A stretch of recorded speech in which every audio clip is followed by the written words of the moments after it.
Pues ya estamos en esta tercera parte de la plática que se ha ido muy fluida y ha sido muy interesante. Y cerramos el bloque anterior diciendo que íbamos a platicar un poco del contexto mexicano. Pero no quiero que nos centremos solo al tema de las energías renovables, que también lo vamos a tocar más adelante. Pero en el primer bloque yo te preguntaba cómo había sido esta transición como mexicano que se va a vivir a Estados Unidos. Quisiera ahondar un poquito más en esto. Eh, Alejandro estudia la carrera, ve oportunidades en Houston, en Estados Unidos, se instala en Texas, en Houston. A partir de ese momento, ¿cómo es Alejandro mexicano viviendo en otro país respecto de lo que dejas atrás en ese sentido? ¿Cómo te vuelves parte de este proceso de adaptación sociocultural, de no ser un migrante que sigue siendo mexicano en otro país, sino de realmente adecuarte a esta nueva cultura y generar un contexto más? Y por último, ¿cómo es este proceso con tu familia? Tus hijos que ya nacieron allá, ¿cómo es esta conexión con tu país de origen? Bueno, la realidad es que habemos muchos mexicanos, ¿no? Pero desde el punto de vista de educación, oportunidades y cultura, diferentes, no digo niveles, pero pues antecedentes, ¿no? Porque al final de cuentas todos somos mexicanos y yo sí he comprobado que los mexicanos que nos vamos allá, te aseguro que nadie quisiera dejar México, ¿no? Por diferentes circunstancias te vas, ¿no? Oportunidades, etcétera, y somos muy trabajadores, ¿no? Esa parte de México resiliente, de México esforzado, y nos volvemos de alguna manera mexicanos humildes, que, porque el ego lo dejas a un lado, porque pues tienes que trabajar, tienes que mantener a tu gente y a tu familia, y entonces tienes un proceso de adaptación muy rápido. A lo mejor Texas te facilita por el idioma y por los antecedentes, pero sí somos muy resilientes y muy adaptables. Y en esa parte, quizás es que no te queda de otra, porque si no, si tú vienes con algo de que yo creo, yo hago y yo pienso, pues a lo mejor no haces nada. Entonces, pero yo veo que en general los mexicanos, independientemente de tu origen y tu antecedente, tenemos esta parte de ser muy trabajadores, muy resilientes y muy adaptables. Y esa parte a mí me ha servido para aprender la cultura y estar parte del proceso de convivir y guardando las debidas proporciones. Eva Longoria dice que ella es texican y le preguntaban por qué, ¿no? Y ella dice que es la tejana más mexicana que existe y la mexicana más tejana, ¿no? Entonces adoptó ese concepto de texican en donde pues adoptas a Texas como tu casa, pero nunca dejas de ser mexicano en la cultura. Entonces mis hijos son totalmente americanos, apenas están descubriendo México desde el idioma. Intentamos algo de español, pero no les sale bien. Se burlan de mí, de mi inglés, pero yo les digo que hablo por lo menos un idioma y medio, ¿no? Medio inglés y 100% español. Entonces estamos en ese proceso de adaptabilidad. Creo que hay mexicanos exitosos, ¿no? No somos muy unidos, sobre todo la gente que tiene de clase media alta. Muchos van a la suya. Y bueno, yo creo que hay un área de oportunidad ahí interesante de poder tener representatividad de México en Estados Unidos que no existe. Con esto que acabas de decir, son dos cosas a las que me quisiera enfocar. Primero, el tema de comunidad. Tenemos esta idea de que el migrante o de que el fenómeno de la migración solamente abarca esta parte de los que van a trabajar muchas veces de manera ilegal, muchas veces con mucho sufrimiento, a pasarla mal también en este proceso. Pero llegamos a este punto, son gente sumamente resiliente y trabajadora. Claro. Pero también tenemos este fenómeno, ¿no? Donde te puedes ir por oportunidades en una empresa, para estudiar una carrera, por Claro. una beca y demás. ¿Cuál sería para ti este punto en común de estos dos? Bueno, la migración, el fenómeno migratorio es uno, pero de estas dos caras, por así decirlo, de la migración en México. Creo que platicando con mexicanos que se van a estudiar o que son empresarios o que trabajan para algo, yo creo que el cambio te pasa cuando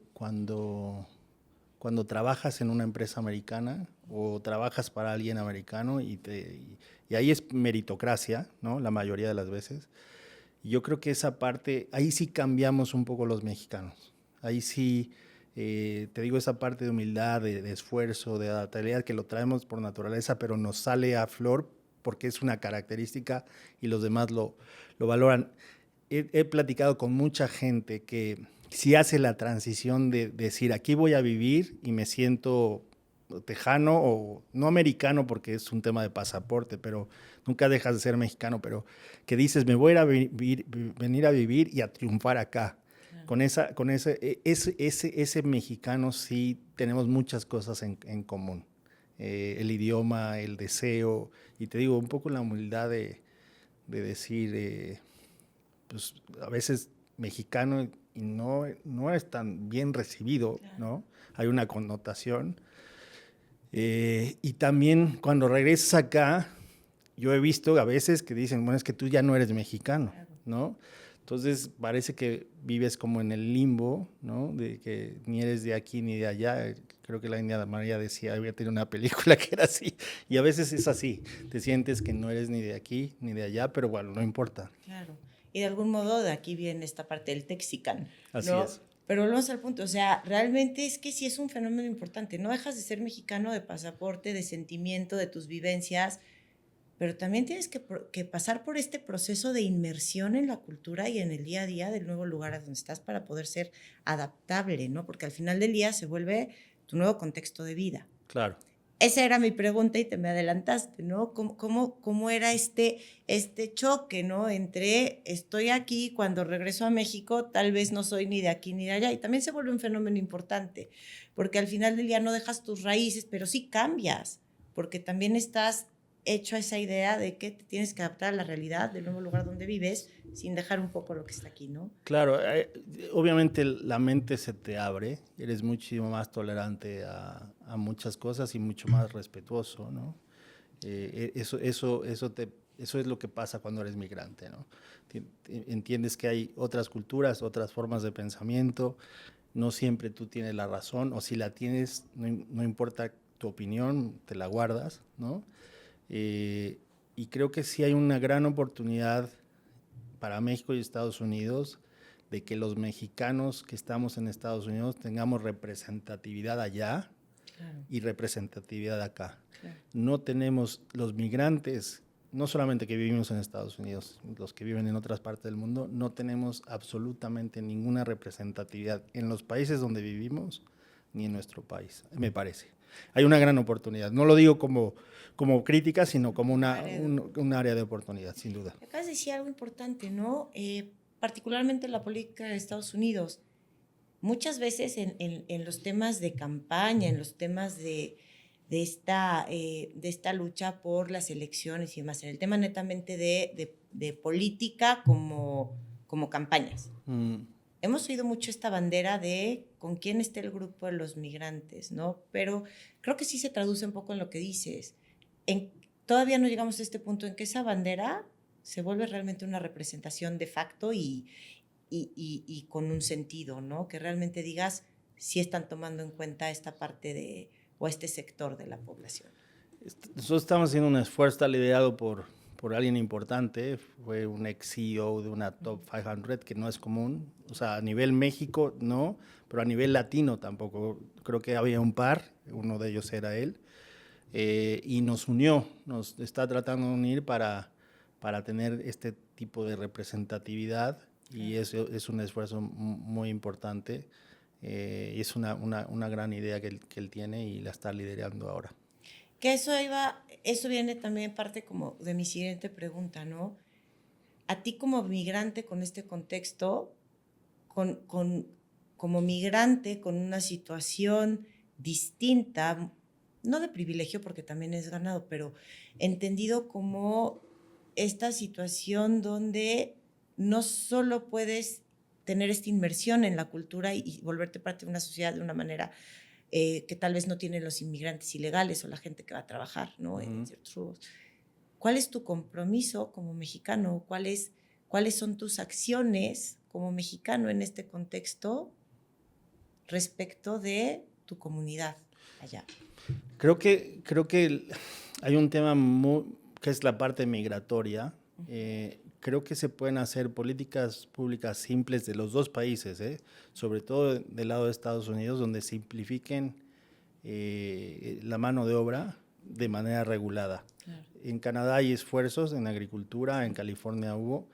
Creo que si se logra platicar con los americanos en el sentido de regularizar la migración, pero de manera ordenada, a través de oportunidades de empleo temporales, en donde la gente pueda ir 3, 4, 5, 6 meses y regresarse, yo te aseguro que, te digo, la mayoría de los mexicanos que nos vamos a otro país, no quisiéramos dejar a México. Entonces, si nos brindan esa oportunidad de ventana de legalizar de alguna manera este flujo migratorio, sería muy interesante. Por eso te digo que es un tema de representatividad. Claro. O sea, primero estar representados en un espacio y tiene que ser a nivel Senado o a nivel gobierno, lobbying, ¿no? Para que se hagan acciones muy, muy pequeñitas, pero que generen impacto. Pero muy concretas. De acuerdo. Más que pequeñas, ¿no? Bueno, pequeñas me refiero, que sí, muy específicas, pero que crean impacto, porque si quieres solucionar todo el tamal, no se puede. Definitivamente, es un paso a la vez, ¿no? Así es. Retomando un poco tu carrera, bueno, tú creas una empresa que además de dedicarse a las energías, también de algún modo estás en el board y apoyas a otras empresas, ¿no? Que también quieren pues generar esta idea de negocio. ¿Qué es lo que tú buscas como emprendedor, como migrante mexicano, como empresario en Estados Unidos? ¿Qué es lo que tú esperarías de una empresa en tu rama para que pudiera trascender? Es muy buena pregunta. Yo he experimentado cómo empresas startups se vuelven unicornios, ¿no? Y hay un cierto proceso, ¿no? Que tiene que ver con gobernanza, ¿no? Con temas muy específicos de estrategia. Entonces yo creo que parte de mi deseo un poco de regresar a México es a través de ser board member, integrar equipos de trabajo que les permitan a estas empresas no solamente la parte disruptiva de tecnología o eso ya lo tienen, pero cómo blindarlas con un tema de gobernanza, un tema de mercados de capital, un tema de escalabilidad. Entonces, para mí es una gran área de oportunidad de poder apoyar, porque viene un tema de seed capital, luego venture capital, private equity, mercados de capitales, y hay que pasar ciertos procesos y ciertas métricas. Y creo que en México estamos un poquito lejos de lo que pasa en Estados Unidos en particular. Yo no sé si la gente sepa, pero Texas va a tener su propio Nasdaq pronto. O sea, Nasdaq Texas. Y es un tema de mercados de capital en donde creo que muchas empresas, incluida la nuestra, podría tener oportunidad de acceder a mercados de capital porque ahí está, ¿no? Entonces, ese proceso de startup a disrupción, a unicornio, me encantaría colaborar. Muy bien. Y además, pues una parte desde lo que tú haces de estar vinculado, ¿no? Con tu país y con tu comunidad. Claro. Retomando un poco, ya para cerrar en estos minutos que nos quedan, a lo largo de este podcast hemos platicado mucho del área donde se desarrolla tu empresa, que es el área de las energías renovables.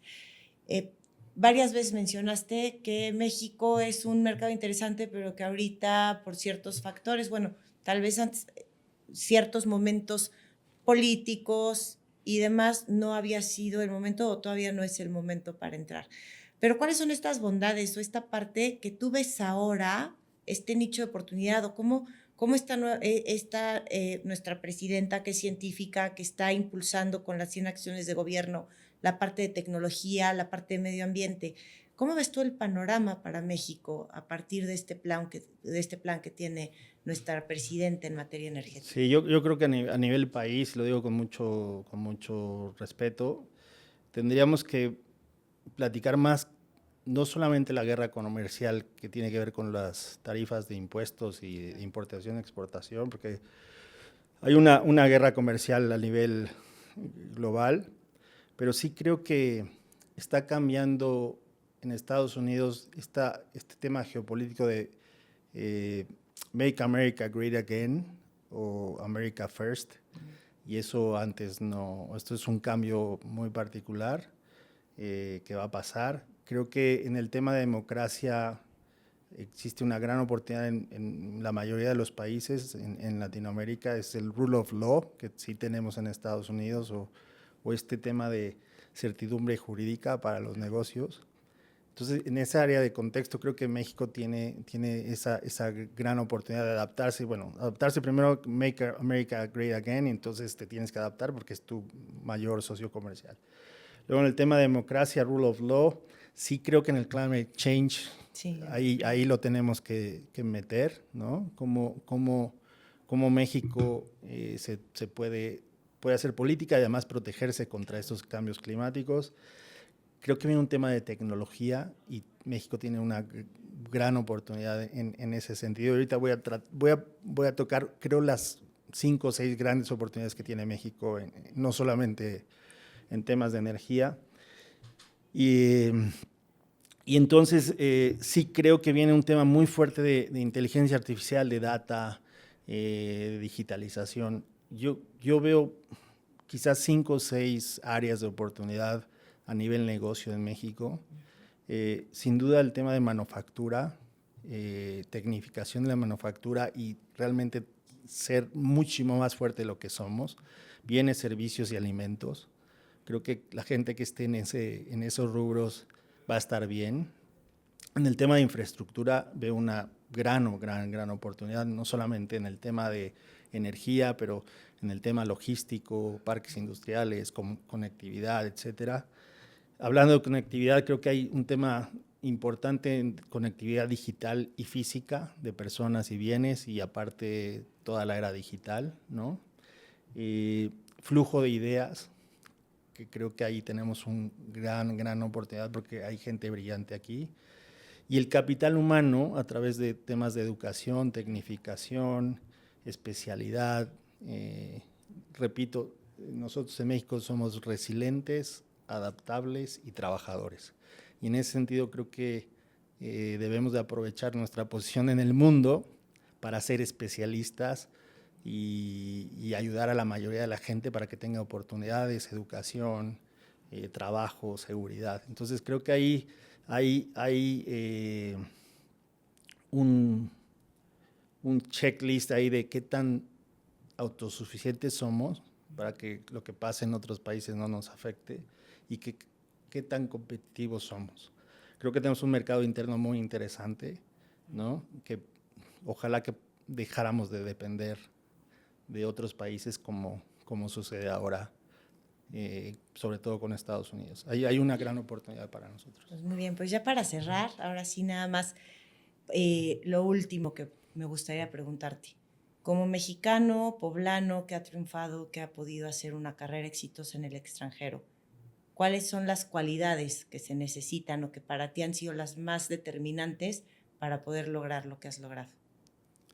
Yo creo que orgullo de ser mexicano, pero a la misma vez humildad para reconocer que hay gente y que es más inteligente que tú o más exitosa que tú y aprender. Y yo creo que valorar las características más importantes que tenemos, que es ser adaptable y resiliente y aparte triunfadores, ¿no? Entonces, no importa dónde estés, pero si tienes ese deseo de hacer las cosas y de triunfar, solamente es un tema de oportunidad, que pasa y la agarres, ¿no? O que la tomes y la aproveches. Yo creo que por ahí yo es lo que destacaría, ¿no? Ser orgulloso, pero humilde para aprender, resiliente para que las crisis no te afecten y aprovechar las oportunidades que tienes enfrente y y tomarlas y triunfar. Pues muchísimas gracias por acompañarnos, gracias a ustedes por sintonizarnos y pues nos quedamos con este mensaje.